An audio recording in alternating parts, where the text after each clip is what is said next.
আমার বন্ধু পেটের মধ্যে সরে যাবে আপনাদের শ্রী চরণাশ্রয় করিয়া এবং আমি আমার মায়ের কাছ থেকে যতটুকু কৃষ্ণ কথা বলিতে শিখতে পেরেছি ঠিক ততটুকু আপনাদের সামনে নিবেদন করবার জন্য এসেছি। যদি কোনো ভুল ত্রুটি হয় আপনাদের ভয়ে সন্তান মনে করে আপনাদের চরণে ভুল ত্রুটি হলে ক্ষমা করবেন। আমি আজকে আপনাদের এখানে এসে সুন্দর ভদ্র জামা দিলাম, কারণ আপনাদের এখানকার কাউন্সিলর মহাশয় উনি এসেছিলেন হরিবাসরে আপনাদের পরিচিত, উনি এসেছে সম্মানটা দিলেন। জীবনে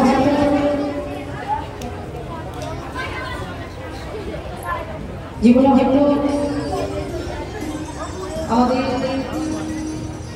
টাকা পয়সা সব কিছু বাবা, সত্যি বলতে টাকা পয়সা গাড়ি বাড়িতে কোনোটাই আমাদের সঙ্গে যাবে।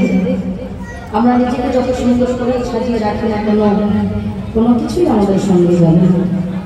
কিন্তু এই যে আপনাদের কাছে এই পরম ভালোবাসা, এই যে সম্মান পাওয়া, এই যে চাদরটা উনি দিয়েছেন, এর যে কত টাকা মূল্য সেটা কিন্তু বড় কথা নয়। এর যে সম্মান, আপনারা যে নিঃস্বার্থভাবে ভালোবেসে আমাকে যে এই সম্মানটা দিলেন, এই ভালোবাসাটা দিলেন, আপনাদের ভালোবাসার কোনো স্বার্থ নেই। এই পৃথিবীতে একমাত্র আমরা ভালোবাসি, দেখবেন স্বার্থ ছাড়া নয়। এমনকি ভগবানকেও কিছু ক্ষেত্রে আমরা স্বার্থের উপরেই ভালোবেসে ফেলি। ঠাকুর তুমি আমায় বাড়ি দাও, বাড়ি দাও, টাকা দাও, পয়সা দাও, ছেলে দাও, মেয়ে দাও, স্বার্থ সব কিছুতেই থাকে। কিন্তু ভক্তির ভালোবাসা তবু ভগবান পেতে চায়, কেন জানেন? কারণ যারা প্রকৃত ভক্ত হয় তাদের কখনো স্বার্থ থাকে না। ঠিক তেমন আপনারা হলেন সেই আমার গৌর হরি ভক্তগণ, আপনাদের ভালোবাসায় তো কোনো স্বার্থ নেই। সেই নিঃস্বার্থ ভালোবাসা দিয়ে আপনারা হরিবাসরটা তৈরি করেছেন, আমাকে ডেকে এনেছেন এবং সেই সাথে এখানকারই কাউন্সিলর মহাশয়া উনি আসলেন, উনি অনেকটা ভালোবাসা দিলেন।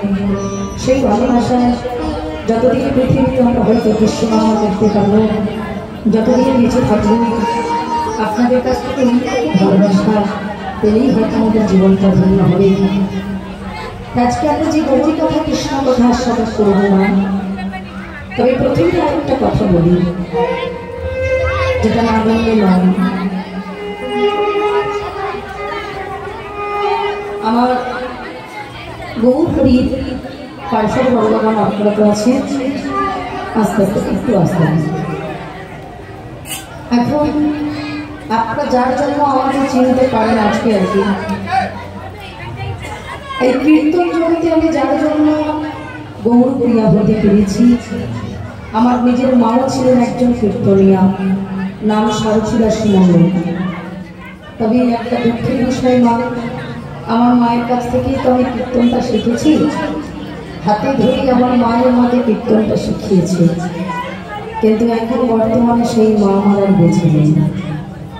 এই চৈত্র মাসের 21 তারিখে বৃহস্পতিবার কৃষ্ণ একাদশী তিথিতে আমার মা আমার ছেড়ে চলে গেছে।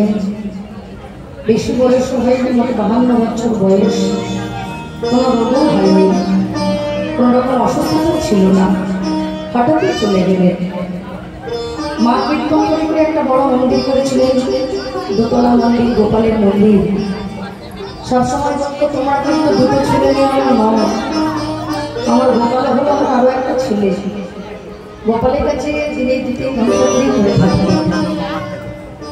যেদিন মারা যায় আমি তো বাইরে গানে ছিলাম, সেদিনও পাশের গ্রামে কীর্তন শুনে রাত্রিবেলা যখন ঘুমোতে গেছে তখনই বলছে আমার যখন খুব গরম লাগছে, একটু উঠে বসেই বলল, বাবা হাতটা ধরে বলেছিল আমি চলে যাচ্ছি আমার ছেলে মেয়ে দিদিকে দেখবো। বলেই চোখটা নাকি বন্ধ করেছিল বাবা, যতটুকু বলল 2 সেকেন্ডও সময় দেয়নি। এটা যে কেমন মৃত্যু সেটা জানি না। মানুষের তো একটা মৃত্যু যন্ত্রণা থাকে, সেটুকু মা আমার সময় দেয়নি। তবে মামাই বলেছিল যে মা তোমাকে এমন একটা জিনিস আমি শিখিয়ে দিয়ে গেলাম যে তুমি কোনো দিনের জন্য তোমার নিজের মা হারিয়ে গেলেও তুমি কীর্তনের মধ্যে দিয়ে অনেক হাজার হাজার মাকে তুমি পাবে, অনেক হাজার হাজার বাবাকে তুমি পাবে।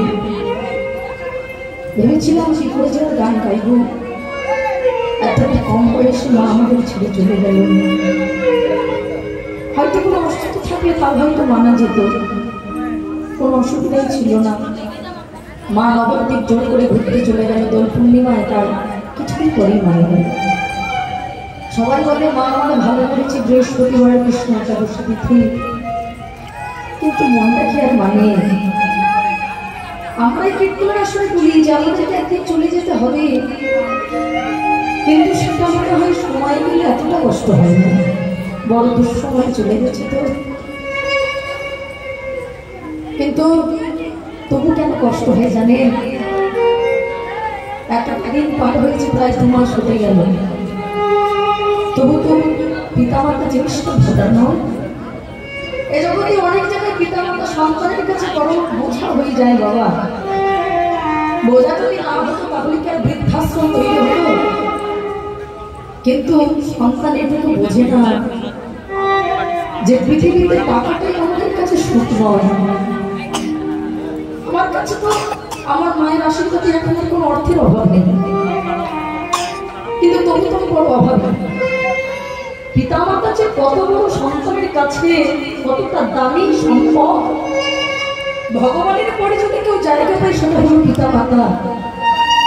যার ভালোবাসলে কোনো রকম কোনোদিনের জন্য স্বার্থ থাকে না, যে নিঃস্বার্থভাবে সন্তানকে বুকে আগলে রাখতে পারে সেটা হলো একমাত্র মা।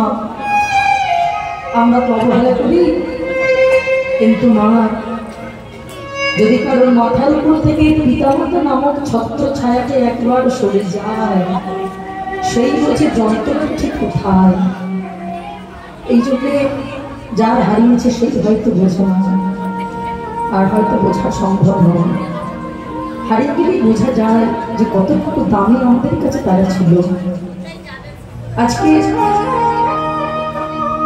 আমরা যারা মেয়ে হয়েছি তাদের সঙ্গে মায়েদের একটা বন্ডিং থাকে আলাদা, কত গল্প থাকে, কত ভালোবাসা থাকে, কিন্তু সেটাই তো আর নেই।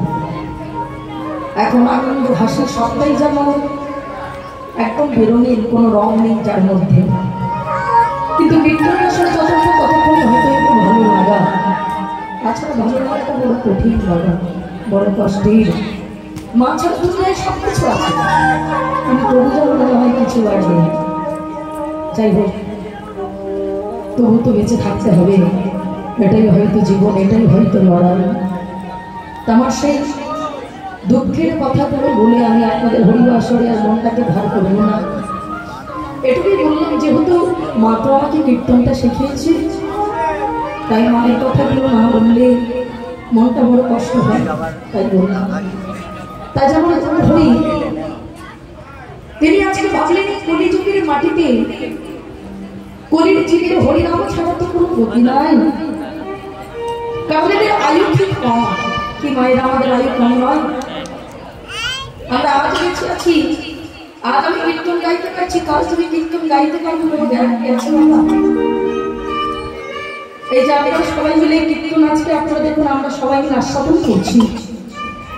কাল যে আমরা এইভাবে আস্বাদন করতে পারবো তার কি কোনো গ্যারান্টি আছে? না, নেই। তাহলে ভগবান যখন সুযোগ দিয়েছে কাল গাইবো, এই কাল কথাটা বলা চলবে না।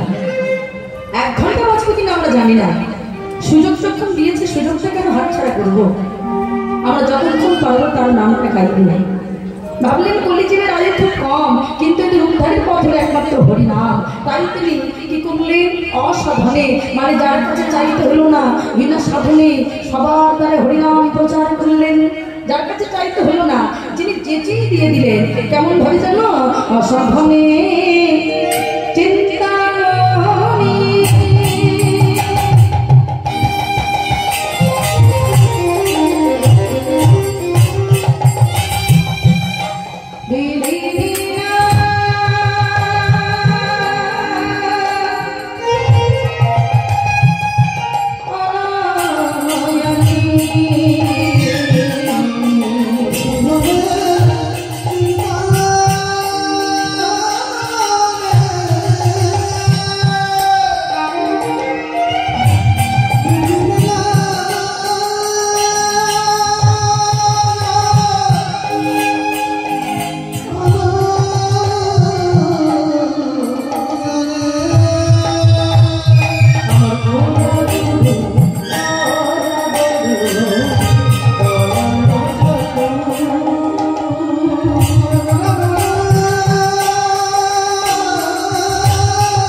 গোড়া বড় দয়ালু ঠাকুর যিনি যেতে সেথে সবার দ্বারে হরিনাম প্রচার করলেন।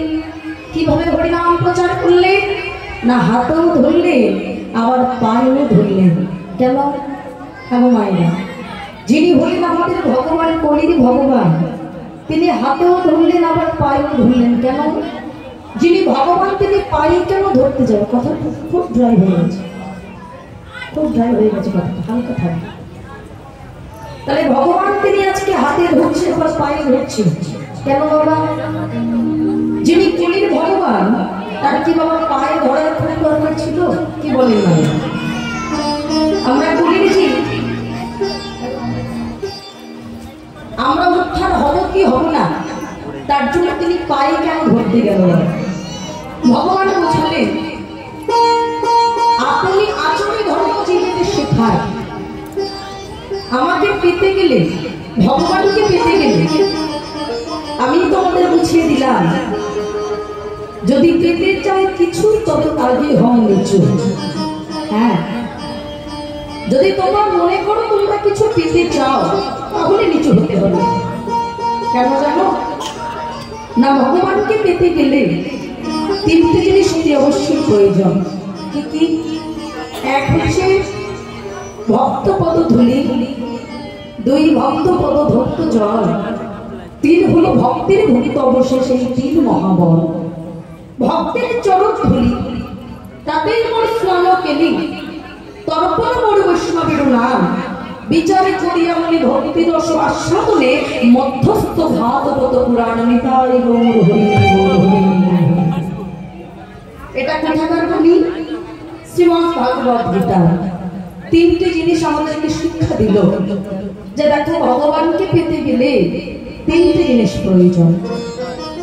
তার ভিতর থেকে প্রথম জিনিসটাকে আমার বাবা মায়েরা পাননি ভাবছেন? ভক্তের পদধূলা পাননি না? ভালো করে ভাবেন তো, এখানে যে এত এত সাধুগুরু বৈষ্ণব বসে আছে, সবাই কি পায়ে পায়ে হাত দিয়ে প্রণাম করা সম্ভব? কি বলেন নাই? সম্ভব না। কিন্তু একটা সহজ উপায় আমাদের আছে। সবার পায়ে পায়ে হাত দিয়ে প্রণাম না করা গেলেও একটা সহজ উপায় আমাদের আছে। কি বলেন তো? যে জায়গাটায় আমরা বসেছি, মানে যে আসনটাতে বসেছি, এই আসনটা হয়তো দেখতে আমাদের চটের আসন, কিন্তু এটা চটের আসন নয় না। কেন বলেন তো? এই জায়গায় বসে যিনি কৃষ্ণ কথা শুনেছিলেন তিনি কোনো সাধারণ মানুষ নন, তিনি হলেন মহারাজ পরীক্ষিত। আর যে জায়গাটা আমাকে কৃপা করে দিয়েছেন, এই জায়গায় দাঁড়িয়ে যিনি কৃষ্ণ কথা বলেছিলেন তিনি অন্যজন নন, তিনি হলেন শুকদেব গোস্বামী। সুতরাং এই দুটো জায়গা পাওয়া ভীষণ ভাগ্যের ব্যাপার না। কীর্তন দূর থেকে দেখাটা আলাদা, আর কীর্তনটাকে আস্বাদন করা এটা সম্পূর্ণ আলাদা। হ্যাঁ, কীর্তন আস্বাদন করাটা ভীষণ কঠিন। কীর্তন আস্বাদন করতে গেলে প্রথমেই দরকার ভক্তি এবং ধৈর্য, যেটা আমাদের কলির মানুষের একদম নাই। ধৈর্য আমাদের থাকে না। এই যে হরিবাসনে আমরা বসেছি, আপনারা সবাই হলেন এখন সাধুগুরু বৈষ্ণব। যদি বলেন আমি বৈষ্ণব তো জাতিতে নই, আমি কি করে বৈষ্ণব হলাম? মনে রাখবেন, জাতিতে বৈষ্ণব হলেই তাকে কিন্তু বৈষ্ণব বলা হয় না। ব্রাহ্মণ কুলে জন্মগ্রহণ করলেই কি তাকে ব্রাহ্মণ বলা হবে? আরেকটু কথাটাই করুন, আমি ব্রাহ্মণ কুলে জন্মগ্রহণ করেছি হালকা, অথচ আমি কোনোদিন গায়ত্রী মন্ত্র জপ করে দেখিনি, তার মানে কি আমি ব্রাহ্মণ হলাম? আমি বৈষ্ণব কুলে জন্মগ্রহণ করেছি, অথচ আমি কোনোদিন আচরণ করিনি, আমি কি তাহলে বৈষ্ণব হলাম? হলাম না। বলে দেখো, বৈষ্ণব হতে গেলে কি প্রয়োজন জানো? বৈষ্ণব হতে গেলে যেটা প্রয়োজন সেটা হলো, মহাপ্রভু তিনি নিজেই বলে গেছেন, মুচি হয়ে সূচি হয় যদি কৃষ্ণ ভজে, সূচি হয়ে মুচি হয় যদি কৃষ্ণ তেজে। কেউ যদি ভগবানের নাম করতে জানে সঠিকভাবে, মনে রাখবে সেই হলো প্রকৃত বৈষ্ণব, তার আগে নয়। তাহলে আমাদের কি করা উচিত মা?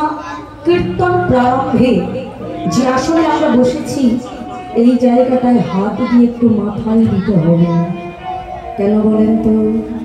এই জায়গার ধুলোটার অনেকে দাম আছে মা। ধুলোর যদি দাম না থাকবে, আমরা তো শুধু মাথায় দিতে চাইছি। আমার কলির ভগবানের গৌর হরি তিনি শুধু মাথায় দেয়নি, তিনি সর্বাঙ্গে ধুলাকে বলেছিলেন গৌর হরি হরি। তিনি ধুলোটা মেখেছিল, যে ধুলোটা মেখে তিনি অনুভব করেছিল যদি পেতে চাও কিছু তবে আগে হও নিচু। তাই তো বলছি প্রকৃত বৈষ্ণবের হলো এটাই আচরণ, ত্রিনাদ বিভাগ। হ্যাঁ গো মায়েরা, বৈষ্ণব কাকে বলে? শাস্ত্র সিদ্ধান্ত মতে শ্রেষ্ঠ বৈষ্ণবকে সামনেই আছে আপনাদের, কে বলেন তোমার? হ্যাঁ, মহাদেব ভোলানাথ হলেন শ্রেষ্ঠ বৈষ্ণব শাস্ত্র সিদ্ধান্ত মতে। আচ্ছা, ভোলানাথের রূপখানে একটু ভালো করে মনে করুন। ভোলানাথের গলায় আমাদের মতো তুলসী মালা আছে? কিসের মালা আছে? রুদ্রাক্ষের মালা। দেখেছেন? সেখানেও বৈষ্ণবের চিহ্ন মিলল না। আচ্ছা, এই যে কপালে আমরা তিলক সেবা করেছি, এই ধরনের তিলকটাকে বলা হয় অর্ধকুণ্ডক তিলক। ভোলানাথের কপালে এরকম তিলক আছে? এরকম আছে না? ত্রিকুণ্ডক তিলক, মানে সেখানেও বৈষ্ণবের চিহ্ন মিলল না। আচ্ছা, মাথায় কি শিখা আছে? কি আছে মা? এটা না বলতে পারলে কিন্তু সামনের বছর জল দেওয়া বন্ধ হয়ে যাবে। মাথায় কি আছে? জটা। স্বার্থবাসী গলার কাছে মাথাও আছে, মাথায় শিখা নেই, যেটাকে চৈতন বলা হয় ওটা নেই, আছে জটা, মানে সেখানেও বৈষ্ণবের চিহ্ন মিলল না। আচ্ছা, পরনে কি গেরুয়া বসন আছে? গেরুয়া বসন আছে? কি আছে না? বাঘের ছাল, সেখানেও বৈষ্ণবের চিহ্ন মিলল না। তাহলে তিনি শ্রেষ্ঠ বৈষ্ণব হলো কি করে? বলে শাস্ত্র সিদ্ধান্ত মতে শুনে নাও, আমার বাবা ভোলানাথ কোন আচরণে তার আভরণে দেখা গেল না, কিন্তু তবুও তিনি শ্রেষ্ঠ। কেন? তার কারণ আমার বাবা ভোলানাথ তিনি আভরণে সাজতে ভালোবাসতেন না, তিনি ছিলেন আচরণে বৈষ্ণব। আমরা তো প্রকৃত বৈষ্ণবই নই বাবা, আমরা সবাই সাজা বৈষ্ণব। আমার বাবা ভোলানাথ তিনি সাজা বৈষ্ণব নয়, তিনি হলেন আচরণে বৈষ্ণব। আচরণটা কেমন হবে জানো? ত্রিনাদকে শুনি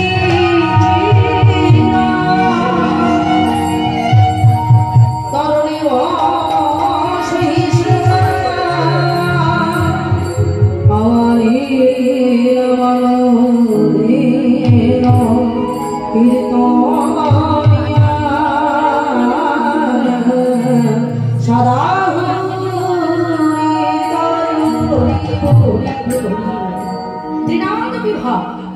এই ত্রিনাদ বিভাগটা যদি থাকে, আমরা ঘাসের উপরে হেঁটে চলে যাই, ঘাস কিছু বলে, আমাদের কেমন হতে হবে? বৃক্ষের মতো সহ্য গুণ। যখন তখন গাছের ডাল ভেঙে দিচ্ছি, পাতা ছেড়ে দিচ্ছি, ফল পেড়ে নিচ্ছি, ফুল পেড়ে নিচ্ছি, কিংবা গাছ কিছু বলে, তেমন হতে হবে। অমানীন মানবীন। দেখবেন আজকাল জগতে একটা নিয়ম আছে, ভালো শিক্ষিত না হলেও চলে, ভালো জ্ঞানী না হলেও চলে, ভালো গুণী না থাকলেও হবে, যদি একটু বেশি টাকা থাকে দেখবেন আমরাই তাকে বেশি সম্মান করি, চেয়ারটা বাড়িয়ে দিই, দেখবেন। আর দেখবেন অনেক ব্যক্তি আছে, অনেক শিক্ষা আছে, অনেক গুণ আছে, অনেক জ্ঞান আছে, অথচ দেখুন আমরা তাকে দেখবেন তার অর্থ নাই বলে, ভালো পরনে কিছু নাই বলে, কোনো পোশাক আশাক দামে কিছু নেই বলে আমরা তাকে সম্মান করতে চাই না, মানে মানিয়ে দিতে চাই না, অথচ অনেক শিক্ষা আছে। এটা করি না, এটা করলে হবে না। যে প্রকৃত বৈষ্ণব হবে সে সবাইকে মান দিতে জানবে। আমারই নাম নাম যেন কীর্তনিয়া সবাই হরি, সবাই সর্বদাই যদি তোমার মুখে কৃষ্ণ নাম থাকে, তাহলে কি হবে জানো? আমাদের জ্বালা দূর হবে। কিংবা সংসারে জ্বালা নেই? আছে, তবে আমাদের শুধু সংসারের জ্বালা নয়, আমাদের তিন ধরনের জ্বালা, আদি দৈবিক, আদি ভৌতিক, আদি তাত্ত্বিক। এই তিনটে জ্বালা থেকে দূরীভূত হতে পারো যদি তুমি একটা মালা পড়তে পারো। আর এই মালাটা কোথায় পাওয়া যায়? একমাত্র হরিবাসরেই পাওয়া যায়। মালা পড়লে কি হয় জানো? দূরি যাবি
চাইতে হবে না, কি বলেন তো? সবাই মিলে হাত তুলবেন, তুলে আমি যে সুরে হরিনামটা গাইছিলাম ঠিক সেই সুরে গাইবেন। কেন বলেন তো? দেখবেন মানুষ বিপদে না পড়লে গোবিন্দকে চিৎকার করে ডাকেন, বিপদে পড়ে তবে দেখে, কিন্তু আমাদের বিপদে পড়ার আগে যদি ডাকতে হয় বিপদ মনে হয় একটু কম করতে হয়। তাহলে মনে থাকবে না আমি যে সুরে গাইছি সেই সুরে আপনারা সবাই চুরি চুরি গাইবেন। কেমন? আমার ভোলারা তো বড় ভগবানের নাম শুনতে ভালোবাসেন, আপনারা সেটাই শোনাবেন। সবাই মিলে হাত তুলে সবাই মিলে এদিকে, বেশ এবার জন্য জন্য সবাই মিলে গাইবেন। কেমন? হরে কৃষ্ণ হরে কৃষ্ণ কৃষ্ণ কৃষ্ণ হরে হরে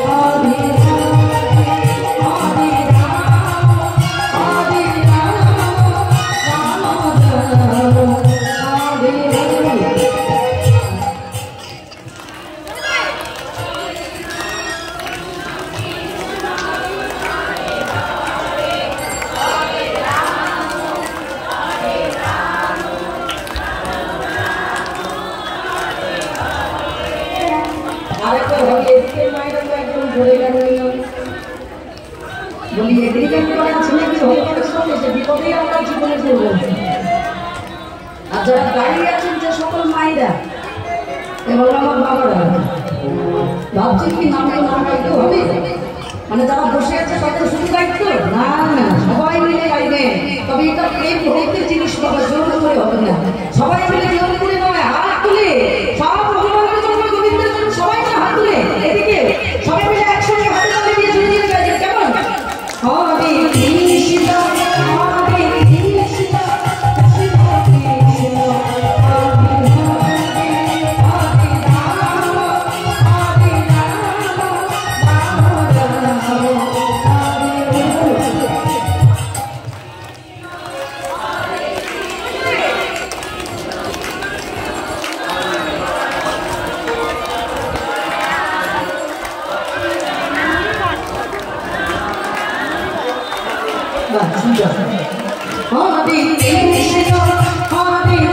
কৃষ্ণ কৃষ্ণ কৃষ্ণ হরে হরে হরে রাম হরে রাম রাম হরে কৃষ্ণ হরে কৃষ্ণ কৃষ্ণ কৃষ্ণ হরে হরে হরে রাম হরে রাম রাম রাম হরে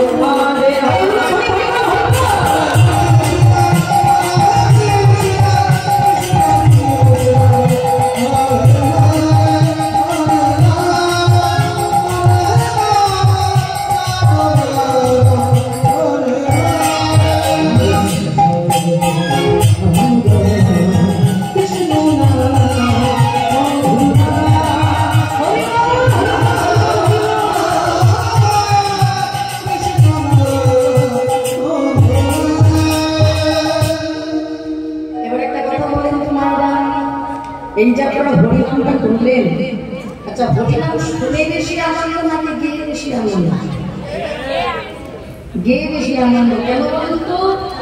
বলে হরিনাম শুনলে যারা জীবের মঙ্গল সাধনা হয়, হরিনাম করলে তেমন আমাদের দেহের ভিতরেই আত্মাটার স্নান হয়ে যায়। কেন? এই গরমটা পড়েছে বাবা, দিনে বাবার স্নান করতে ঠিক নেই, 2-3বার মনে হয়ে যাচ্ছে, কিন্তু এতবার স্নান করছি, তাহলে একদিন স্নান না করলে আমাদের শরীর যদি এত খারাপ লাগে, তাহলে দেহের ভিতরে যে আত্মাটা আছে কখনো স্নান হয়? এটাকে তো ফেলে বার করা যাবে না, তাই এটাকে স্নান করাতে গেলে দরকার হরিনাম। ওই জন্য দেখবেন কেউ যদি মারা যায় বলে যে একটু আত্মার শান্তি কামনায় একটু রামায়ণ দিয়েছি, কি কীর্তন দিয়েছি, বলে না? কেন? বলে হরিনামই একমাত্রই আমাদের এই আত্মাটার স্নান হয়ে যায়। এই জন্য হরিনাম আমাদের করা উচিত। সকাল সন্ধ্যা বাড়িতে বসে হরিনামটা আমাদের করতে হবে। আমরা হয়তো সংসারী মানুষ, কিন্তু সংসার ভেবে কিভাবে যে ভজন সাধন করতে হয় ভগবানের, এটা ভোলানাথ তো আপনাদের এই সামনে বসে আছে। আপনারা যদি ভোলানাথের চরিত্রটা খুব ভালো করে ভাবেন, দেখবেন আমার ভোলানাথ তিনি যেমন একনিষ্ঠ হবে, সংসারটা যেমন করেন, ঠিক তেমন আমার ভোলানাথ তিনি আবার শ্মশানে মশানে বসে ছাই ভস্ম দেখে তিনি আবার শ্রী হরির নামও করেন। তবে হ্যাঁ মায়েরা, ভোলানাথের কিছু কথা বলি। তিনি বলেছেন যে ভোলানাথকে নিয়ে কিছু কথা বলতে হবে। একটা কথা বলি মা, ভোলানাথকে দেখে আমাদের অনেক শিক্ষা আছে। তবে এই ভোলানাথের প্রসাদ আমরা কি সরাসরি খেতে পারি? শিবের প্রসাদ, শিবের শিবরাত্রি দিনে শিবের জন্য চরণামৃত করলাম আর সেটা ঢক ঢক করে খেয়ে নিলাম, তা কিন্তু হবে না বাবা। শিবের প্রসাদ কিন্তু সরাসরি খাওয়া যায় না। কেন? বলে আগে ভগবানের বিষ্ণুকে দেওয়ার পরে যেমন ওখানে কিন্তু গোপাল আছে, দেখে নিয়েছি। আগে গোপালের প্রসাদ, আমার গোপালের প্রসাদ হওয়ার পরে বা স্বয়ং বিষ্ণু নারায়ণের প্রসাদ নিয়ে সেই নৈবেদ্য নিয়ে যদি ভোলানাথকে দেওয়া যায় তাহলে হতে পারে, আর না হলে ওই ভগবানের প্রসাদ নিয়ে আর শিবের প্রসাদ দুটো একসাথে মিশিয়ে তবে সেবা করা যেতে পারে, কিন্তু সরাসরি শিবের প্রসাদ সেবা করা যাবে না। কেন বলেন তো? এর একটা কারণ আছে। এর কারণটা হলো এটাই, আমার ভোলানাথের কটা মাথা? কটা মাথা? 5টা মাথা। বলে না পঞ্চমুখী শ্রী হরিনাম করেন 5টা মাথা, চারদিকে 4টে মাথা, উপরের দিকে একটা মাথা, যেটা কাশি ধামে দেখা যায়, আর অনেক জায়গায় আছে হয়তো। 5টা মাথা আছে। এই যে উপরের দিকের যে মাথাটা, ওই মাথা দিয়ে আমার বাবা ভোলানাথ তিনি বিষ গ্রহণ করেছিল। বিষ আপনারা অনেকেই জানেন, যারা কীর্তন শোনেন, শাস্ত্র নিয়ে আলোচনা করেন। যখন সমুদ্র মন্থন হয়েছিল, সমুদ্র মন্থনের সময় এখন এটা কি উঠেছিল? অমৃত উঠেছিল আর বিষ উঠেছিল, আর সেই বিষটাকে গ্রহণ করেছিল আমার বাবা ভোলানাথ। তারপর বিষটা খেয়েছিল, তুমি বিষটা খেবে না, কেন খাবে? তোমার ক্ষতি হবে বলেছিল। শুনো পার্বতী, এই বিষটা যদি আমি খাই তাহলে জগতের কল্যাণ হবে, আর জগতের কল্যাণ হলে আমার আমার শ্রীহরি বড় ভালো লাগবে, বড় তোমার আনন্দ। তাই তিনি কি করেছিল বাবা? সেই জন্য ভোলানাথ তিনি বিষটা খেয়েছিল, আর বিষ খেতে গিয়ে ভোলানাথের ঠোঁটে লেগে গিয়েছিল। সেই জন্য তিনি যার গ্রহণ করেন তিনি বিষ্ণুকে গ্রহণ করেন। সেই জন্য সরাসরি বাবা ভোলানাথের প্রসাদ কিন্তু সরাসরি খাওয়া যাবে না।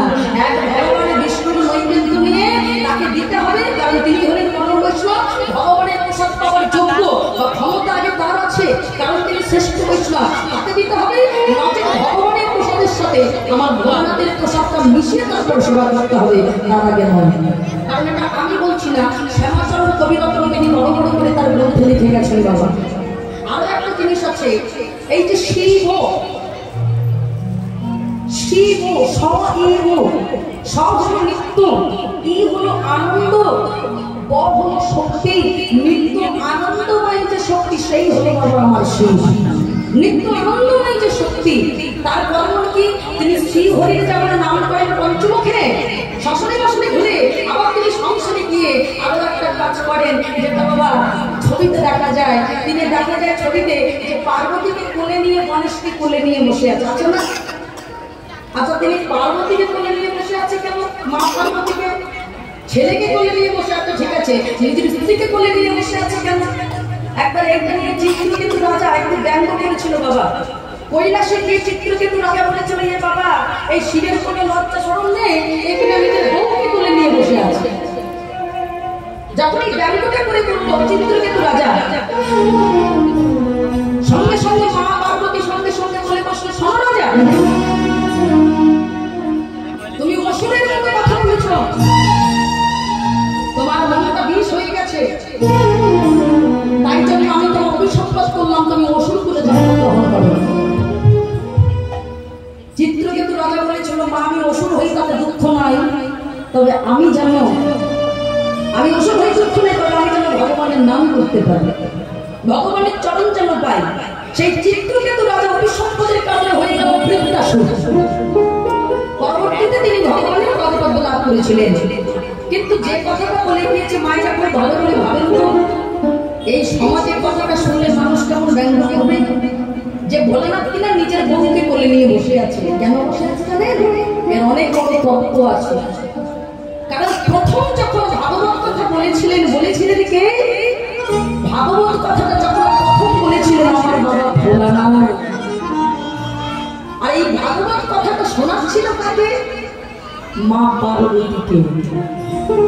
তবেই না ওই সুখ পাখিটা শুনে ফেলল, কারণ মা পার্বতী তো ঘুরিয়ে গেছিল। আর সুখ পাখিটা যে গল্প শুনলে তখন সায় দেয় না, হুম হুম করে। সুখ পাখিটা শুনেছিল বলে তবেই না সুখ গোস্বামী হয়ে আসলো। কি বলেন? তাহলে পার্বতী ছিল প্রথম কিন্তু শ্রোতা। আমার ভোলানাথ এটাই বোঝালো, যে আমার কথা শুনে, যে আমার প্রভুর ভাগবত কথা শুনে, যারা ভাগবত কথা শুনে, যারা কৃষ্ণ কথা শুনে, আমি সেই ভক্তকে কোলে নিয়ে রাখি। দেখেন, যারা আমার ভগবানের কথা শুনে, ভক্তি সহকারে আমার গোবিন্দের কথা শুনে, সেই সকল ভক্তকে আমি কোথায় রাখি জানো? আমার কোলে নিয়ে রাখি। আর যারা আমার ভগবানের চরণে পড়ে থাকে, সেই সকল ভক্তকে আমি আমার মস্তকে রাখি। দেখেছেন? শুধু আপনাদের প্রতি আমার ভগবানের ভোলানাথের ভালোবাসা দেখুন। যারাই গোবিন্দের নামটা শুনতে ভালোবাসবে, যারা কৃষ্ণ কথা শুনলে, ভগবান কথা শুনলে, ভোলানাথ তাদেরকে কোলে রাখে, নিজের কোলে জায়গা দেয়। আর যারা ভগবানের চরণে পড়ে থাকে, ভোলানাথ তাদেরকে মস্তকে জায়গা দেয়। এই না হলে বৈষ্ণব এমনি এমনি তিনি শ্রেষ্ঠ হয়েছেন, তিনি এমনি এমনি শ্রেষ্ঠ নয় বাবা। এই জন্য বলল, যদি পেতে চাও কিছু, তবে আগে হওয়া নিচু হওয়াটা তোমায় জানতে হবে। নিচু করে কি পাওয়া যায় জানেন না? হ্যাঁ গো মায়েরা, আজকালকার দিনে কেউ আর সাধু গুরু বৈষ্ণবের চরণে প্রণাম তো দূরে থাক, নিজের পিতা মাতাকে ভালো করে প্রণাম করে। ছোটবেলায় নিয়ম দেয় সকাল সন্ধ্যা গুরুজনদের বাড়িতে প্রণাম করতে হয়। আজকাল আর কেউ করে না, কি হয়? কেউ আর করে না। নিজের পিতা মাতাই করে না, তো অন্যান্য গুরুজন তো অনেক দূরের কথা বলে। কিন্তু প্রণাম করলে যে জীবনে কি পাওয়া যায়, তা মহাভারতের যুধিষ্ঠির প্রমাণ দিয়েছে। কুরুক্ষেত্রের যুদ্ধে যখন 2-3 ভাগে, ঠিক সেই সময় যুধিষ্ঠির গিয়েছে তার জেঠিমার কাছে। জেঠিমাটাকে ওই যে যারা একসাথে ছেলে আছে না, গান্ধারী, আর গান্ধারী যখন সন্ধ্যার সময় দিচ্ছে, ঠিক সেই সময় গিয়ে বলছে, আমি যে তোমার কাছে একটা জিনিস চাইতে এসেছি। কেন এসেছিস?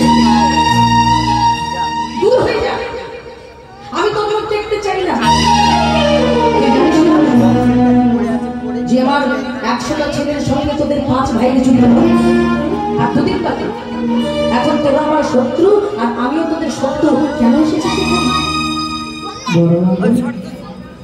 তোমাকে একটা কথা বলবো, আমি তো তোমার কাছে একটা জিনিস চাই। জিনিস? কি জিনিস চাই তোর? আমি তোকে কিছু দিতে পারবো না। বলো মা, দিতে তোমাকে হবে। তুমি একটু সামনে এসো, তোমার চাওয়াটা দেখুন। আমরা চাইতে জানি না, যেই না এমন করে বলেছি। তাড়াতাড়ি করে যেই না সামনে এসেছে গান্ধারী, যুধিষ্ঠির গান্ধারীর পায়ের উপরে হাত দিয়ে প্রণাম করছে। বড় মা, বড় মা, তুমি আমাকে শত্রু বলে তাড়িয়ে দিচ্ছ। বড় মা, তুমি আমাকে শত্রু বলে দূর দূর করে তাড়িয়ে দিচ্ছ।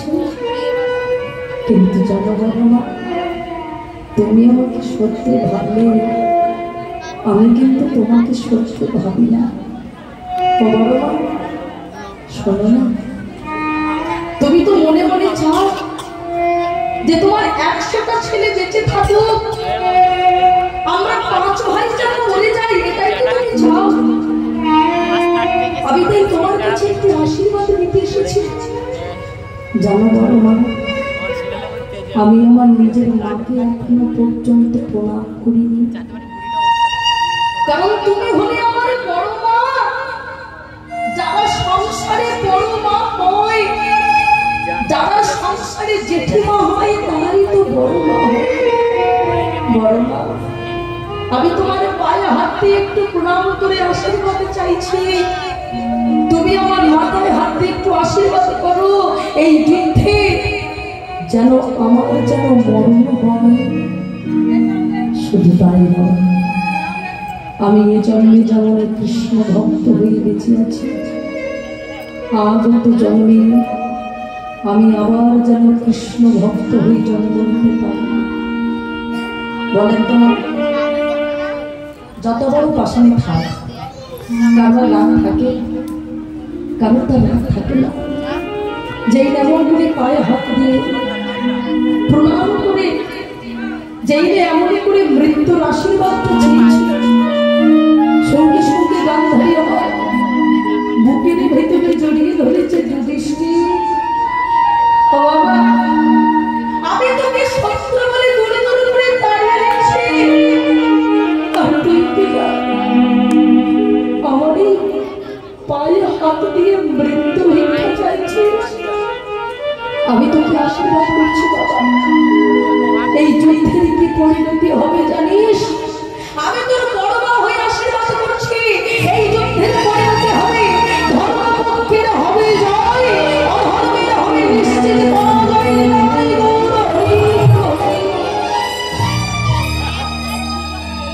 দেখুন মায়েরা, গান্ধারী খুব ভালো করে জানত যে তার 100টা ছেলে অধর্মের হয়ে লড়াই করছে, ধর্মের হয়ে লড়াই করছে পঞ্চ পাণ্ডব। তা সত্ত্বেও মুখ থেকে আশীর্বাদটা বার হয়ে গেল, ধর্মের হবে জয়, অধর্মের হবে পরাজয়। দেখেছেন, এটাই হলো নিয়ম বাবা।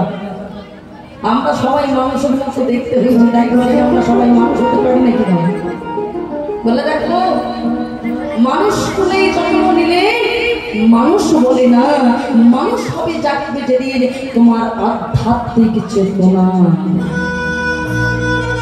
পশু প্রকৃতি মানব জাতি করছে পালন অজ্ঞানতার অন্ধকার, এই পরিপূর্ণ মন পাপপূর্ণ ভালো মন্দ পশু জানে না, মানব জাতি জেনেও তাহা মেনে চলে না।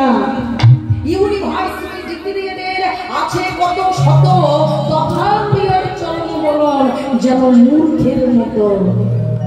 বাদরের আদর বেশি হচ্ছে সারা দেশে, মাতা পিতার সেবা ছেড়ে এরা কুকুর কিনে বসে। মার্গিক মানুষ আছে বিশ্ব চরাচরে, হৃদয়ে ভরা নোংরা তাদের ভদ্রবেশে ঘুরে। ভদ্রবেশে ঘুরলে দেশে মানুষ বলে না, মানুষ হবে জাগবে যেদিন তোমার আধ্যাত্মিক চেতনা নেতায়। যেদিন মানুষ ভগবানকে ভালোবাসতে শিখবে সেদিন হবে প্রকৃত মানুষ, তার আগে নয়। কারণ সৃষ্টিকর্তাকে আমাদের আগে মানা দরকার। তাই সবাই মিলে যদি বা হইতে বলবো মায়েরা, চলতে ফিরতে আমাদের নাম করা উচিত, সেটাই আমরা করবো। কত চলিতে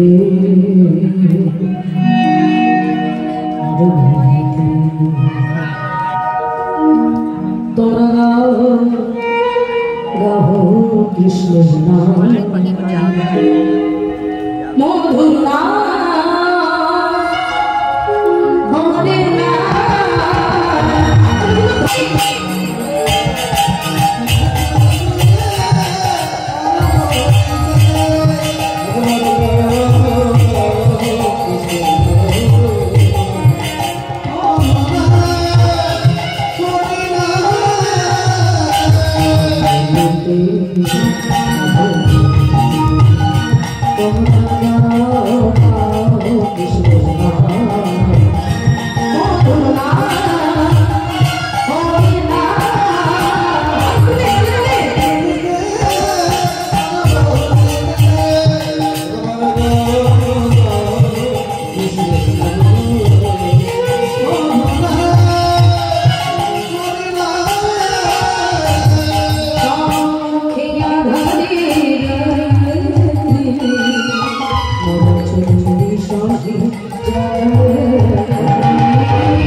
তাই কলি জীবনে লাগে আমার মহাজনকে বললেন জগদীশ্বর দর্শন প্রভু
ধরুন আমাদের অন্ধ মানুষের যেমন আয়না লাগে না, তেমন আমরা ধরুন মহান পণ্ডিত হয়েছি, আমরা ভাগবত পড়েছি, রামায়ণ পড়েছি, গীতা পড়েছি, সব আমরা জানি, কিন্তু আমরা গৌর বলে কাঁদতে পারি না, কৃষ্ণ বলে কাঁদতে পারি না। তাহলে মনে রেখে ভগবান পাণ্ডিত্যের কোনো প্রয়োজন নাই।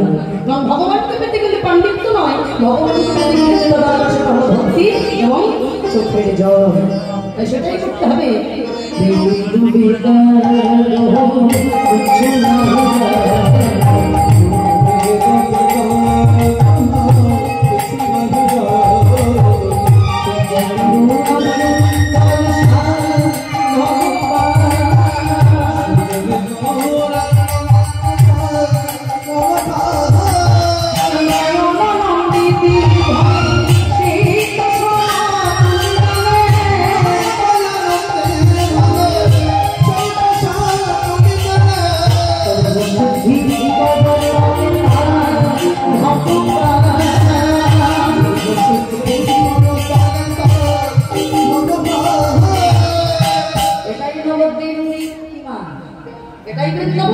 আপনাদের জায়গার নাম কি? রাজারামপুর। এখনকার রাজারামপুর আছে নাকি? এটাই নবদ্বীপ, এটাই বৃন্দাবন। কিভাবে হবে? আমাদের জন্য নয়, আমরা সবাই মিলে যদি রাহু তুলে একটা ভক্তি দিয়ে গৌর হরিকে আমার সঙ্গে জুড়ে জুড়ে ডাকুন। সবাই মিলে বলুন না, বলুন ভজ নিতাই ভজ।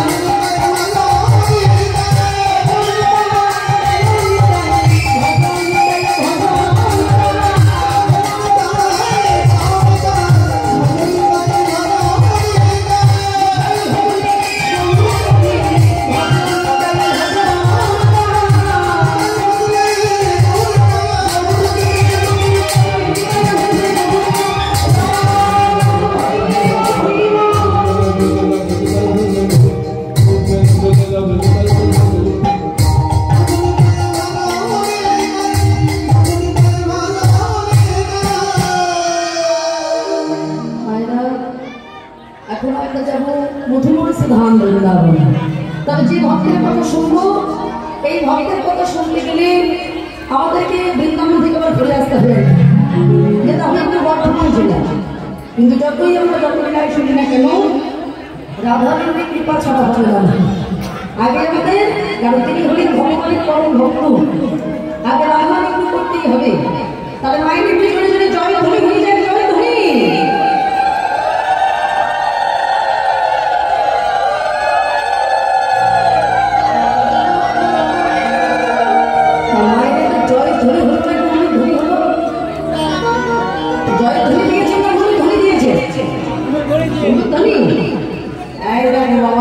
আনন্দ পেয়েছি, মানে ভুল করে চলে গেছে, বলে এই জন্য সংসার হয়ে যায় বলবো।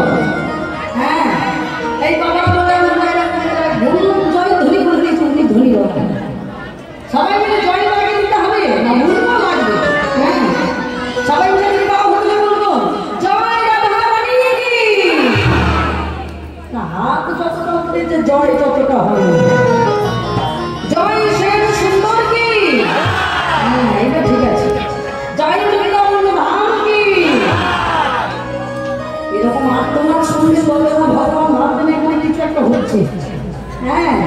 মানে দেশে তোমার কত ভক্ত আছে সবাই ডাকছে, আর ডাক্তার তো সেরকম হতে হবে।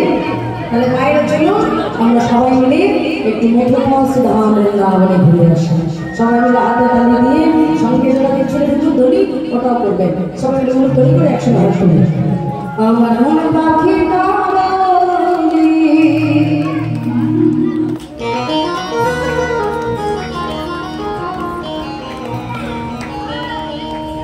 আমি উড়ে বৃন্দাবন যাব,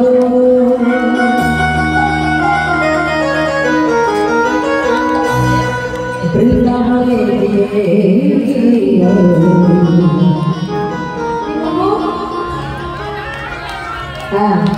রাধে রাধে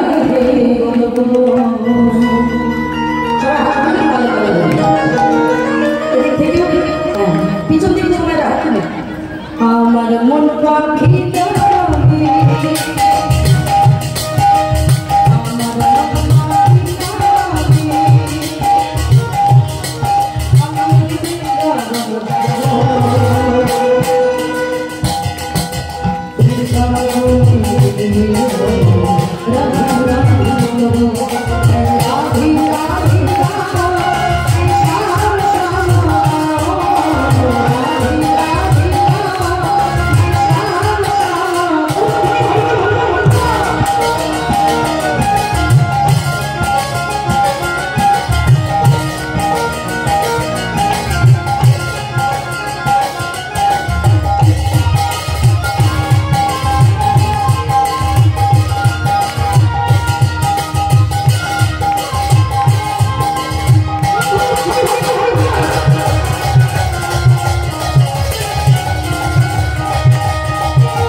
ডাক্তার গেলেই বলে শোনো সকালে করে বেশি করে হাঁটো, হ্যাঁ না হলে ব্যায়াম করো। কেন না সুগার হয়েছে, থাইরয়েড হয়েছে, কোলেস্টেরল হয়েছে, কত কিছু হয় বলে আগে হতো না। কারণ কেন এখন হয় বলো আমরা ঘোড়া দেখে বেশি ঘোড়া বলি। আমার মায়েরা তো কাজকর্ম করে, আমি তোমার একদমই করি না, কি হয় সেটা বলে। ওই জন্য কি করা উচিত, সবাই মিলে হাত তুলে একটু যদি হরিবাসনে ব্যায়ামটা হয়ে যায়, সকালে করে হাঁটা হয় না, ব্যায়ামটা যদি হয় তাহলে ঠিক হতে পারে। কি বলেন রাধা নামও হলো, ওই যে মহাপ্রভু বলেছিল না 10 কাছে মিলে নিজ দাঁড়িয়ে বসে কীর্তন করো সবে হাতে তালি দিয়া, তাই না? তাহলে হাতটা তুলো, হ্যাঁ একটু এরকম করতে হবে। এইবার দেখুন ব্যায়ামটা কেমন হচ্ছে। হ্যাঁ বলুন ধরি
পেরেছি, কিন্তু এখন আমরা যে ভক্তের কথা শুনছি আমরা কেমন একটা হয়ে গেল।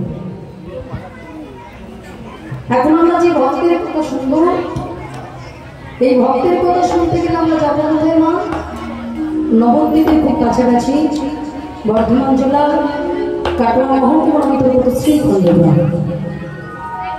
শ্রীখণ্ড গ্রামে এমন একটা ভক্তের কথা শুনবো মা, যে আমাদের মতো বয়সে এত বড় নয়, একটা 5 বছরের ছেলে ভগবানকে সেবা দিতে গিয়ে গলায় দড়ি পর্যন্ত দিয়েছিল। ভালো করে ভাবেন না, আমরা সবাই তো ভগবানকে সেবা দিই, কিংবা দিই না? আমরা সবাই তো ভগবানকে সেবা দিই,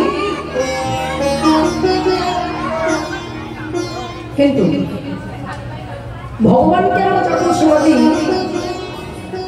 আমার মায়েরা অনেকে বাড়িতে গোপাল আছে কিংবা আছে তো, ও মায়েরা বাড়িতে গোপাল অনেকে থাকে তো। আচ্ছা বলেন তো, গোপাল তো আমাদের ছেলের মতো হয়ে যায়। ভগবানকে আমরা ছেলের মতোই ভালোবাসি, আমরা গোপালের মা হই। কিন্তু একটা কথা ভালো করে ভাবেন তো, যখন গোপালকে সেবা দিই, গোপালকে দুটো মিষ্টির মধ্যে কোনোদিন দেখেছেন যে একটা কম পড়ে গেছে? নিজের ছেলে না খেলে আমরা কষ্ট পাই, তাকে ভালোবেসে আমার সোনাটা খা, আমার মামাটা খা, একটু গল্প শোনায়, একটু রাস্তায় ঘোরায়। আজকাল আমার গান শোনাতে লাগে না বাবা, একটু মোবাইল দেখার ছেলে আরো বেশি করে খায়। কি বলে? আজকালকার যুগে মোবাইল দেখার বাচ্চা বেশি খায়। যেমন যুগ তেমন ভাবে কিছু করার নেই। কিন্তু নিজের ছেলে না খেলে আমরা কষ্ট পাই, কিন্তু ভগবান না খেলে কোনোদিন কি নিজের ছেলের মতো কোলের ভেঙে বলেছি ও বাবা তুই খাস না কেন? আমরাই বলি আমরা গোপাল মা, অথচ আমরা কষ্ট পাই না। ভগবানকে কখনো কোলের মধ্যে নিয়ে বলিনি এ বাবা তুই খাস না কেন?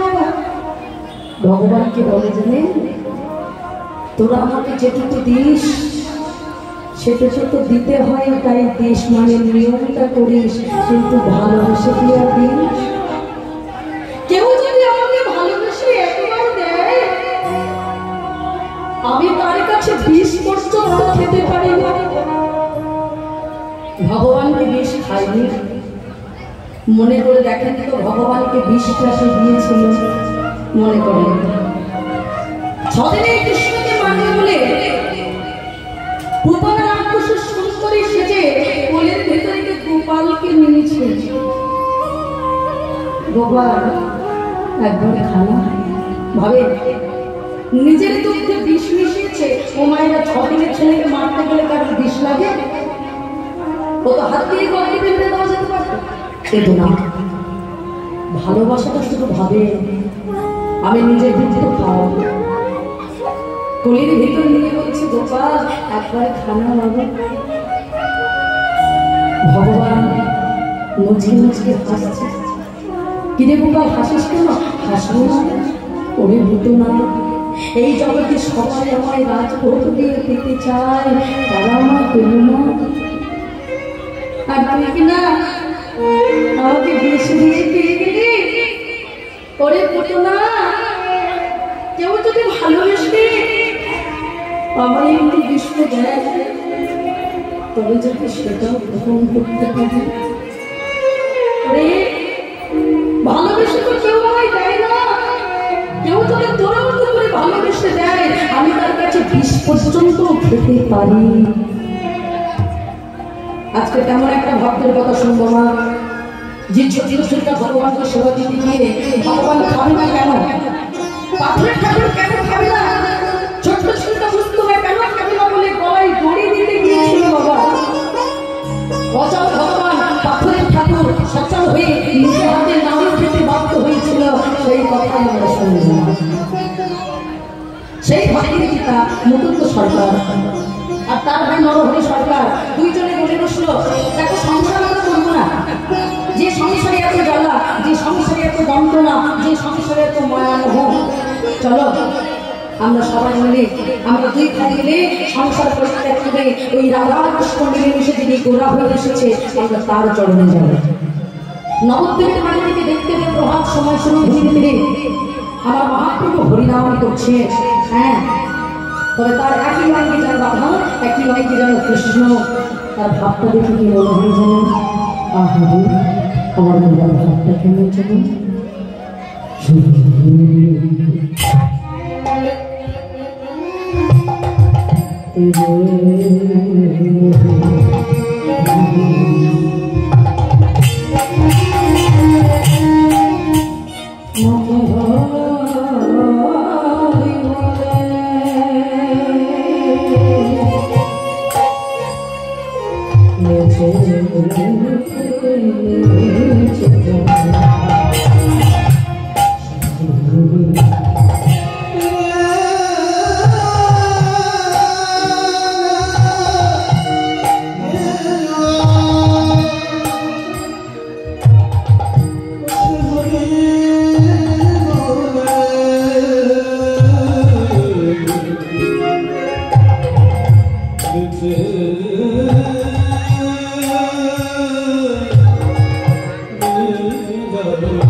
পাপি পাপি যত ছিল হরিনাম উদ্ধারিল তার সাক্ষী জাগায় আমি দেখছি এতদিন থেকে আমার চলে আসছে একবার তার চলে কি আসছেই নেই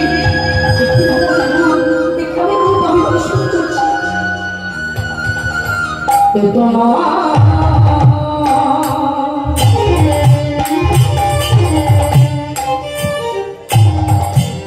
দেখেছি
শুনেছি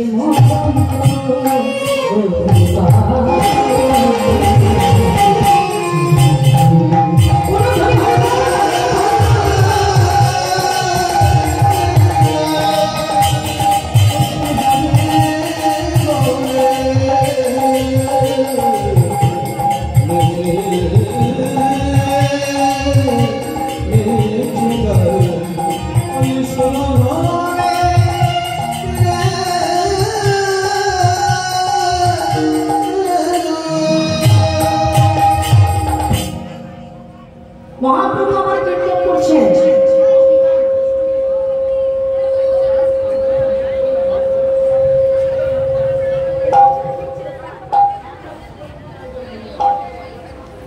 জনিতাই জনিতাই আমারটা থেকে না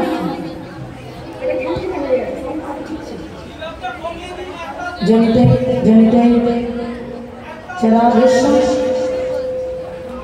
চলা জনিতাই আজকে মহাপ্রভু তিনি আজকে কি করছেন না কীর্তন করছেন। মায়েরা মহাপ্রভু কয় ধরনের কীর্তন করতেন? দুটো কীর্তন, একটা হলো নাম কীর্তন, একটা হলো রসম কীর্তন। তিনি সারাদিন ঘুরে ঘুরে নগর নগর যে কীর্তন করতেন সেটাকে বলা হয় নাম কীর্তন। কিন্তু দরজা বন্ধ করে তিনি সন্ধান করে সারা রাত্রে যে কীর্তনটা করতেন সেটাকে বলা হয় রসম কীর্তন। কারণ সেখানে সবাই থাকতো না মায়েরা, রাধা কৃষ্ণ প্রেম ভাগবত সবাই বুঝে না, তাই মহাপ্রভু আজকে মন্দিরে মন্দিরে ঘুরে কীর্তন করছেন সকল ভক্তবৃন্দের সঙ্গে। আর এই দুই ভাই লাঠিদারি দেখছিল কেমন ভাবে কীর্তন করছে, মায়েরা সবাই একসাথে হরি নাম বলো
মায়েরা তো তাই বলছেন নাকি? তিনবার করে নাম নাম নাম বলেছে। বলে কেন বলেছি জানো? এই তিনটে নামের আসলে আলাদা আলাদা মানে আছে। শোনো, প্রথম নামের মানে কি জানো? প্রথম নামের মানে শোনো,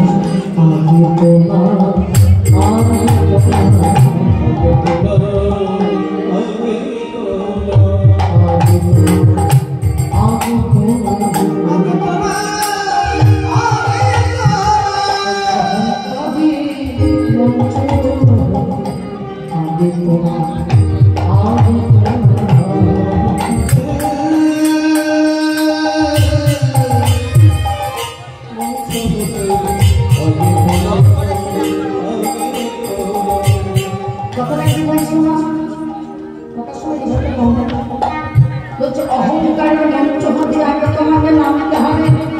কেন? এই যেমন আপনারা কীর্তন শুনতে এসেছেন, এখন সবাই কীর্তন শুনে অনেকে ভালো করে আমি এখন গরমটা পড়েছে কেন কীর্তন শুনবো, আমি এখন কীর্তনে গেছি আমরা শুনে বলবো, যতই বলুন না কেন আমি কিছুতেই কীর্তন শুনতে যাবো না। হ্যাঁ, তা যারা আমার কীর্তন শুনতে যাবে না ভাবছে, যারা অহংকার করে মাটিতে বসতে চায় না, ও মায়েরা বলে শোনো শোনো, যারা অহংকারের মঞ্চে এখনো বসে থাকে, যারা হরির নাম শোনে না, হরির নাম করে না, তাদেরকে বলছে তুমি শোনো শোনো, একদিন তোমার আমার সময় হবে তিনতলা থেকে দুতলা, দুতলা থেকে তোমার একতলায় আসতে হবে। যেদিন একতলা থেকে তুলসী তলায় এনে ফেলবে, তোমার সেদিন সবাই মিলে বলবে বড় হবে হরি, কিন্তু সেদিন তোমার হরিনাম তুমি গাইতে পারবে না, তাই তোমাকে আগে থেকে নিচে নামতে হবে। এটা হলো প্রথম নামের মানে। এবার দ্বিতীয় নামের মানে কি শোনো শোনো,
সবাই করছি বাবা কথা শোনা লোক